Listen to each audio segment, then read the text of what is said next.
If you were to collect all the money that anglers spend every year on secret flavorings, bite enhancers, and super baits, you would have a sum large enough to restore half of the fishing villages that disappeared from the map of the former USSR after the 1990s. This This is the bamboo pole strangest is simple and paradox of reliable, modern but fishing. the The crucian more carp technology cautiously appears, approaches. the It less eats the people natural food understand on the how fish riverbed and actually ignores the bite. spinner.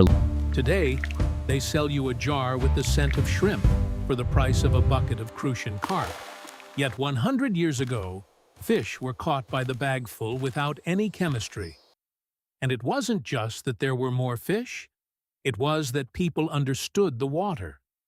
This is exactly what we focus on. We debunk myths, extract forgotten methods, and return fishing knowledge to where it belongs, into the hands of ordinary fishermen, not into the catalogs of marketers. But before talking about a method that has almost vanished from memory, we must go back to the past. To those years when fishing was not a weekend hobby, but a matter of survival. Imagine the summer of 1943, the lower reaches of the Dnieper, the Kherson region. The front is either approaching or retreating. Villages live between supply lines. There are no shops. Collective farms are destroyed. And the only stable source of food is the river. Old men and teenagers go out onto the water at night in old dugout boats. The gear is primitive. Horsehair, a nail instead of a hook, and sinkers made from scraps of iron.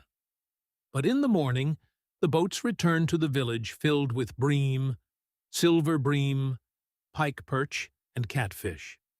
The fish fed the people just as they fed their grandfathers during the Civil War, and even earlier under the Russian Empire. This same picture was seen across the vast space, from Polesy to the Far East. In 1942 on the Pripyat, Belarusian fishermen caught pike and tench using homemade weirs, traps woven from willow. On the Volga near Astrakhan, families set kilometers of bottom longlines for catfish and carp. In Siberia, on the Yenisei, old men taught boys to catch grayling on a fly made from sheep's wool. On the Amur, the Nanai people caught Kaluga and Amur carp, just as their ancestors had done for centuries. Fishing was not entertainment. It was an economy. There are archival records from 1944 from the Omsk region. In the district supply documents, it is stated that more than 30% of protein food in some villages was provided specifically by river fish. Crucian carp, ID, pike, burbot, simple, ordinary fish. The very ones that many today consider uninteresting prey. But here is what is surprising. These people had almost no gear, no reels, no silicone lures, no squid-flavored attractants. And yet, they caught more. Why? The answer begins to appear when we look at fish behavior from a scientific point of view, rather than from fishing legends. Any freshwater fish lives in a world of smells. Its olfactory system is dozens of times more sensitive than a human's. For example, a carp is capable of detecting a concentration of amino acids in the water at just 1 part per billion. This is roughly as if a person smelled a single drop of perfume dissolved in an Olympic-sized swimming pool. A pike senses the blood of a wounded fish at a distance of dozens of meters. A catfish is capable of finding food in complete darkness, orienting itself almost exclusively by the chemical signals of the water. Even the cautious bream reacts to dissolved organic substances faster than to the visual movement of a lure. And here we encounter the first big myth of modern fishing. Myth number 1. The fish bites because it saw the bait. No. In most cases, the fish first senses the smell, then approaches, and only then sees the food source. This is why in murky water, the bite is sometimes better than in clear water, because chemical signals spread the same way, while the visual factor ceases to play a role. But there is another factor that even experienced anglers rarely talk about: competition. In the natural environment, fish are constantly competing for food. If there is little food in the reservoir, The reaction to a food signal becomes lightning fast. If food appears regularly, the fish begins to react faster and more aggressively. This is the very mechanism that fishermen in the post-Soviet space used for centuries, even without knowing scientific terms. In old fishing villages on the Don, there was a rule. Before setting bottom lines for carp, you feed the water. The old men threw a mixture of steamed oil cake, bread, and fish waste into the river. They did this an hour before fishing. The young ones often laughed, saying the old man was just feeding the fish for free, and then they wondered why the old man had 10 carp, while they had only 1. But it is important to understand one thing. Not all grandfatherly advice works. Many of them were born from observations, but turned into superstition over time. For example, the advice to catch only on a special secret worm from the garden, or the belief that fish only bite during the correct phase of the moon. Science shows that the moon's influence on freshwater fish is minimal compared to water temperature and oxygen content. Temperature is the key factor. Most cyprinids are most active at 18 to 24 degrees Celsius. Below that, their metabolism drops by almost half. An oxygen content below 4 milligrams per liter makes the fish sluggish regardless of the bait. That is, nature cannot be deceived by a flavoring or a beautiful lure. But it can be understood, and it was the understanding of the water that allowed the fishermen of the past to catch where a modern angler with an expensive spinning rod returns home with an empty net. To put it simply, they didn't look for fish. They created conditions under which the fish came themselves. And here begins the story of one method that fishermen from the Dnieper to Baikal once knew. The method has almost disappeared. Not because it stopped working, but because it is too cheap, too simple, and too inconvenient for an industry that makes billions by making you believe that a bite can be bought in a store. In the next part, we will analyze exactly what the old fishermen on the Volga, in Siberia, and on the Dniester did before casting their gear. A method that creates a real feeding signal in the water and gathers fish from the entire section of the river. And why do most modern anglers make the same mistake, because of which the bite disappears even before the first cast? Now, let's return to the strangest detail of the old fishing practice. A practice known on the Don, the Volga, the Ob, the Dniester, and the Amur long before the appearance of shops with flavorings and super baits. This detail sounds almost absurd to a modern angler. The old-timers started fishing long before they cast their gear. Sometimes an hour, sometimes an hour and a half. The youth looked at this and didn't understand why waste time. Why not just cast the rod? But the old fisherman said a simple phrase: "The fish must be called first." This phrase sounds like folklore, but behind it stands pure biology. Water is an environment where smell spreads differently than in the air. Dissolved organic substances form what is called a chemical plume. The current or even a slight movement of the water stretches this plume for dozens of meters. The fish picks up this signal with its lateral line and olfactory receptors. It moves against the flow of the smell until it finds the source. This is why catfish on the Volga can find prey at a distance of more than 70 meters downstream. This is why a school of roach can gather on one spot in literally 15 to 20 minutes if a strong feeding signal appears in the water. The old fishermen didn't know the words amino acids and chemoreceptors, but they knew the result.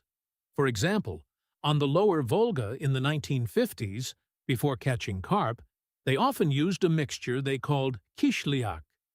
They made it simply. They took fish remains, heads, guts, sometimes small sprats. All this was put into a wooden bucket, filled with river water, and left for several days in the shade of a shed. In summer, the process began to work in just 3 to 4 days. the mixture began to ferment, and a sharp smell appeared. Unpleasant for a human, but a food signal for a fish. Before fishing, the fishermen added dry bread or wheat bran to this mass, mixed it to the state of a thick porridge, then formed small lumps and threw them into the water. But most importantly, they didn't throw everything at once. It was a ritual. One lump, a pause, another lump, a pause.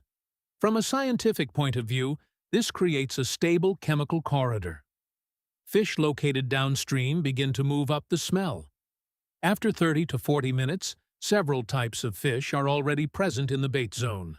Someone is looking for the source, someone is already starting to feed. And only then did the old men set their gear. Today, most anglers do the opposite.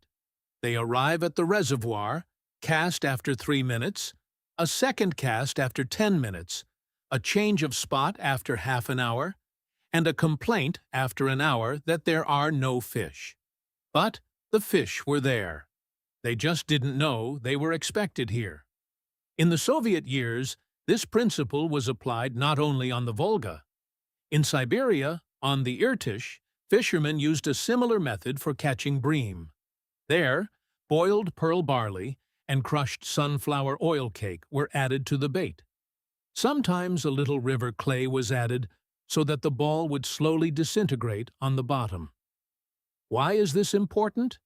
Because the rate of disintegration of the bait determines the depth of the smell's distribution. If the ball falls apart in 5 seconds, everything goes into the upper layer of water. If it lies like a stone for 2 minutes, the signal will only be on the bottom. But if the mixture disintegrates gradually, in about 30 to 40 seconds, then the particles spread through the entire water column. It is such a vertical plume that gathers fish the fastest. In practice, it looks like this. The ball falls into the water and begins to sink. While it sinks, small particles and dissolved substances begin to separate. They form a cloud. This cloud slowly goes down and simultaneously stretches with the current. Fish in different layers of water sense the signal almost simultaneously. Bream rises from the bottom. Roach approaches from the middle. Perch can approach from above. And at that moment, what the old fishermen called "the fish has arrived" happens. But there is another factor that modern fishing often ignores: oxygen. In fresh water, the content of dissolved oxygen directly affects fish activity. At a temperature of 20 degrees, oxygen saturation is about 9 millicoulometers per liter. If the level falls below 5 milliliter, most cyprinids become sluggish. At 3 milliliter, oxygen starvation begins. This explains one important point: why does bait sometimes work poorly? If the reservoir is blooming, if there is a lot of organic matter and little oxygen in the water, the fish simply will not feed actively, and no flavoring will fix this. Therefore, old fishermen always paid attention to the water, light, smell, and the behavior of the fry. If near the shore the fry rise to the surface, it means there is little oxygen. If the water is clear and cool, the bite will be better. There is another interesting example from Kazakhstan. On the Ili River in the 1960s, local fishermen caught Amur carp on gear that today would be called bottom lines. But before fishing, they did a strange thing. An hour before fishing, they threw pieces of fermented corn into the water. The corn had been in a barrel for several days, had begun to ferment, and emitted a strong smell. This corn was not bait. It was a signal. Carp, like Amur carp, possess one of the most sensitive senses of smell among freshwater fish. Research shows that carp can detect certain amino acids at concentrations of less than 1/1000th part. This is incredible sensitivity. And when the fermented bait begins to dissolve in the water, it releases exactly those substances to which the fish's receptors are tuned. Free amino acids, nucleotides, organic acids. To a human, it's just the smell of fermentation. To a fish, it's a message. Food is here. But now for the most important part. There is a huge myth repeated by thousands of fishing channels and forums. The myth of the secret bait. The truth is that the bait is almost never the main factor in the bite. The main factor is the presence of fish at the fishing point. If there are no fish, the most expensive lure is useless. If the fish is there and is in an active feeding state, it will take even a simple worm or a piece of dough. This is why old fishermen first created a feeding signal. They gathered the fish and only then caught them.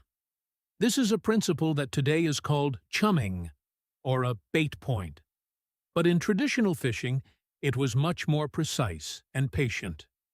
Now let's break down the exact sequence of actions that turns an ordinary spot on the river into a fish feeding zone. This is what fishermen on the Volga, Dnieper, Ob, and Amur did long before modern bait mixes. It all starts not on the water, but at home. The basis of the method is a fermented organic mixture. Old fishermen called it different things: kisliak, brodnya, fish leaven. The meaning is the same: controlled protein decomposition. Why does it work? Because in the process of fermentation, proteins break down into free amino acids. These substances are the strongest food signals for most freshwater fish. Research by ichthyologists shows that carp, wild carp, crucian carp, and bream react to amino acids such as L-alanine, L-glycine, and L-glutamate.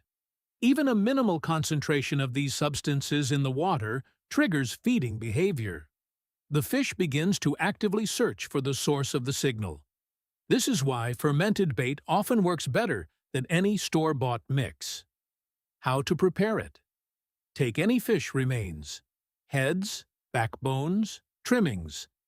Even small fish like bleak or ruffé will do. The cheaper the raw material, the better. In old villages, they often use the remains after cleaning fish. For 1 kilo of fish waste, add about a liter of water. Importantly, the water should be ordinary, not chlorinated. River or well water is best. Next, salt is added, about 1 tablespoon per half kilogram of mass. Salt does not stop fermentation, but controls the rate of decomposition and prevents rotting, which creates the wrong chemical profile. The mixture is placed in a bucket or a plastic canister. The lid is closed loosely. Gas must escape. If closed hermetically, the pressure will simply blow the lid off. And now, the key point: temperature. Fermentation proceeds best at a temperature of 10 to 18 degrees. This is the temperature of a basement, garage, or shed. If you put the mixture in the refrigerator, the bacteria almost stop working. As a result, you get just a rotten mass without the necessary chemical compounds. This is why old fishermen never kept such bait in the cold. After 5 days at a temperature of about 15 degrees, the mixture begins to smell sharp and strong.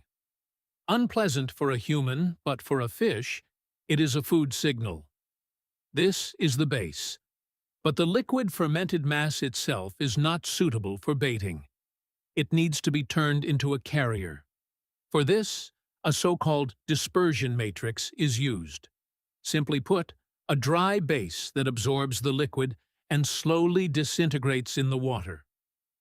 In traditional fishing in the post-Soviet space, bran, stale bread, wheat groats, sunflower oil cake, and sometimes boiled pearl barley were most often used. The optimal ratio is 1 part fermented mass to 4 parts dry filler. The mixture is thoroughly mixed. The dry particles must be completely saturated with the liquid. The correct consistency resembles damp earth. You can form a ball out of it, but with a light press, it falls apart. Now for the most important test. Throw 1 ball into a bucket of water. If it falls apart in 5 seconds, the mixture is too loose. If it lies like a stone for more than a minute, it is too dense. The ideal disintegration time is about 30 to 45 seconds. Why exactly so? Because during this time, the ball passes through almost the entire water column, and as it sinks, it gradually releases chemical signals. Imagine a vertical cloud of smell. First, the fish standing higher feel it, then the middle layers, then the bottom. This creates a feeding corridor. Now we move to the mistake of most modern anglers. They throw all the bait at once. This is the most ineffective strategy. One large release creates a powerful but short signal.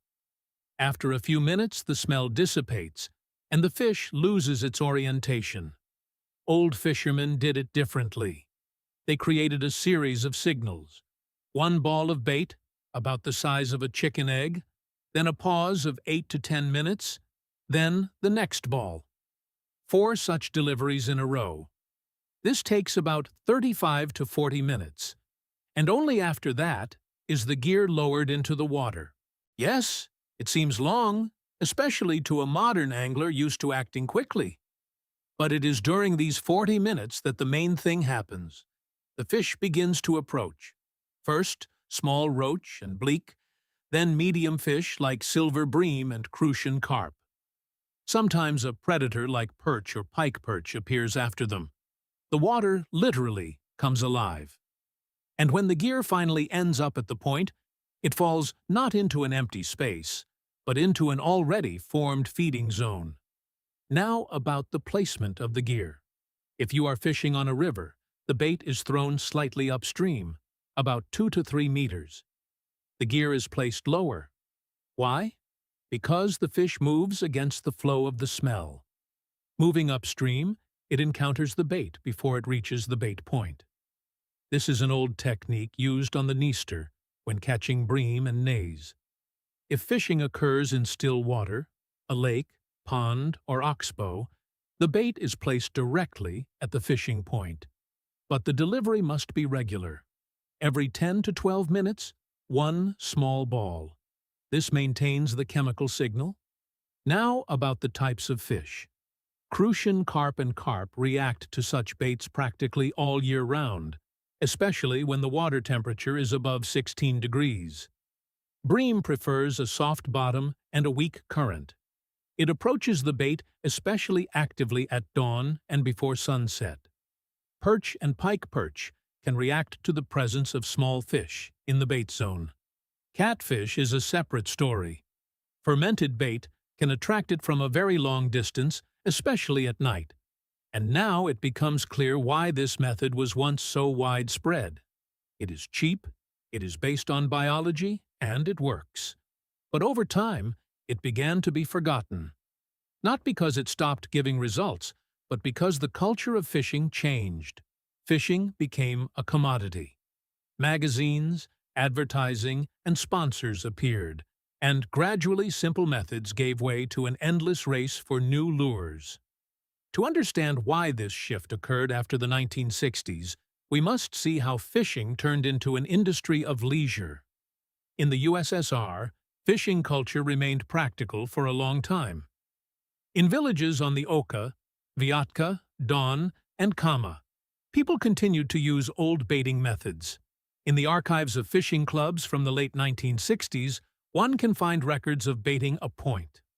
Anglers were directly recommended to first prepare a section of water, and only then fish. On the Volga, near Saratov, old fishermen said, "The bream comes not to the hook, but to the table." By table, they meant the baiting area. If it's not there, the fish simply passes by. But by the end of the 1970s, the culture began to change. Mass magazines, TV shows, and later videotapes appeared. After the collapse of the USSR, this process accelerated tenfold. Imported gear, flavorings, and ready-made mixes came to the market. The idea appeared that success in fishing depends primarily on which specific lure you bought. Thus appeared the second big myth. The result depends on the brand of bait. In practice, most store-bought baits are built on the same principles as old mixes. The base is crushed grains, wheat flour, corn groats, breadcrumbs. Sometimes sunflower oil cake or soy flour is added. Then flavorings are added. But there is one key difference. In factory mixes, there is almost no fermented protein, and it is this that creates the strongest food signal for the fish. Why? Because fermentation takes time, and industry sells products that must be stored for months. Real fermented bait will spoil in a week. For business, this is inconvenient. And here we return to the observations of the old fishermen. They didn't buy a smell. They created a biochemical signal. For example, on the Obi in the 1970s, fishermen before catching ID and bream sometimes added soured millet porridge to the bait. The porridge stood in a bucket for several days and began to ferment. Organic acids and amino acids appeared in it. The fish reacted to such a mixture much faster than to fresh porridge. On the Dniester, a similar method existed. Fishermen added slightly soured rye flour dough to the bait. It began to bubble due to the work of yeast and lactic acid bacteria. When it hits the water, such dough creates a strong chemical plume. From a scientific point of view, everything is explained very simply. During fermentation, microorganisms break down proteins and carbohydrates. As a result, free amino acids, volatile fatty acids, and nucleotides are formed. These substances dissolve in water and spread with the current. The fish perceives them as a signal of the presence of food. Moreover, this signal is much stronger than the usual smell of a flavoring.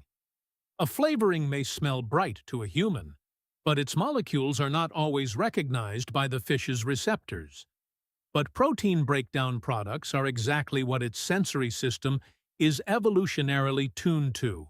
Now, let's talk about the fishing tactics that enhance the effect of the bait. The first rule is the point. Many anglers make a mistake. They constantly change spots. They cast, silence, then move to another section, then a third. In the end, in 3 hours, they have fished 10 points and prepared none. Old fishermen did the opposite. They chose one place and worked with it.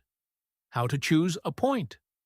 On the rivers of the post-Soviet space, 3 types of places almost always work. First, the current boundary, where a fast flow meets calm water. On the Volga, such places are called edges. On the Dnieper, jets. This is where bream and eid often stay. Second, a depth transition. For example, a drop from 2 meters to 4. Such places are loved by carp and large crucian carp. Third, sections near natural shelters. Snags, stones, old channels. Perch and pike perch often stand there. The second rule is time. Fish rarely feed evenly all day. Most species have peaks of activity. For bream and silver bream, it's dawn and sunset. For crucian carp, the morning hours after the water warms up. For pike perch, twilight.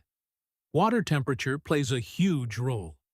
At 20 to 24 degrees, the metabolism of cyprinids is maximal. The fish eats actively. At 12 degrees, activity drops by almost half. The third rule is the size of the bait. 2 large balls can overfeed the fish. 2 small ones will not create a stable signal. The optimal size is about like a chicken egg. This is enough to create a cloud of particles, but not satiate the fish. And the fourth rule is patience. In old fishing families, there was a simple expression. The river loves the patient.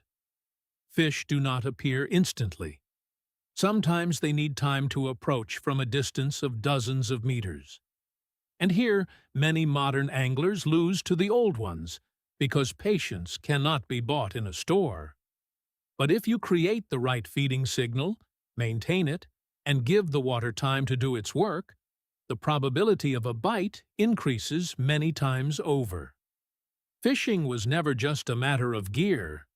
It was always a system of observations. People who lived by the water understood its rhythms. They knew when the fish moved, when it fed, and how to create conditions so that it would approach.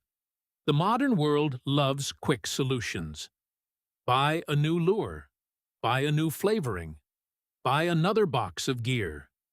But the water hasn't changed for thousands of years. Fish react to the same signals as 100 years ago. This is why the methods known by fishermen on the Volga, the Dnieper, Baikal, and the Amur continue to work today. They are based not on fashion or marketing, but on biology. If you remember only one thought from this entire video, let it be this: fish are caught not by gear, but by knowledge of the water.